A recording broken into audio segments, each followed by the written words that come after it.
In June 1972, a woman appeared in Cedar Sinai Hospital in nothing but a white blood-covered gown. Now this in itself should not be too surprising, as people often have accidents nearby and come to the nearest hospital for medical attention. But there were two things that caused people who saw her to vomit and flee in terror. The first thing, that she wasn't exactly human. She resembled something close to a mannequin, but had the dexterity and fluidity of a normal human being. Her face was as flawless as a mannequin's, devoid of eyebrows and smeared in makeup. There was a kitten clamped in her jaws so unnaturally tight that no teeth could be seen, and the blood was still squirting out over her gown and onto the floor. She then pulled it out of her mouth, tossed it aside, and collapsed. From the moment she stepped through the entrance to when she was taken to a hospital room and cleaned up before being prepped for sedation, she was completely calm, expressionless and motionless. The doctor thought it best to restrain her until the authorities could arrive, and she did not protest.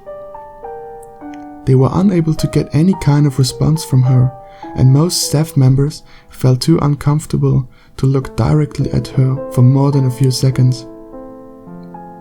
But the second the staff tried to sedate her, she fought back with extreme force. Two members of staff had to hold her down as her body rose up on the bed with that same blank expression. She turned her emotionless eyes towards the male doctor and did something unusual. She smiled. As she did, the female doctor screamed and let go out of shock.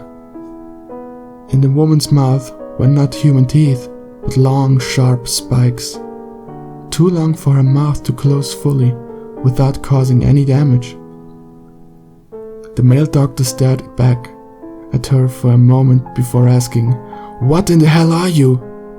She cracked her neck down to her shoulder to observe him, still smiling. There was a long pause. The security had been alerted and could be heard coming from down the hallway.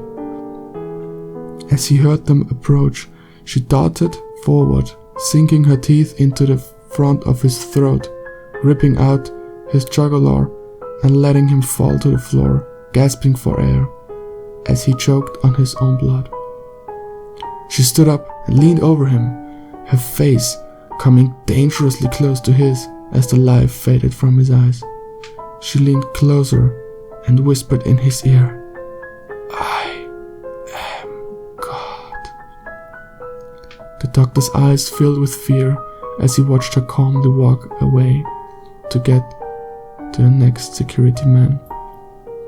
His last ever sight would be watching her feast on them one by one.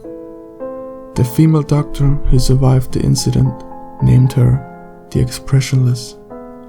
There was never a sighting of her again.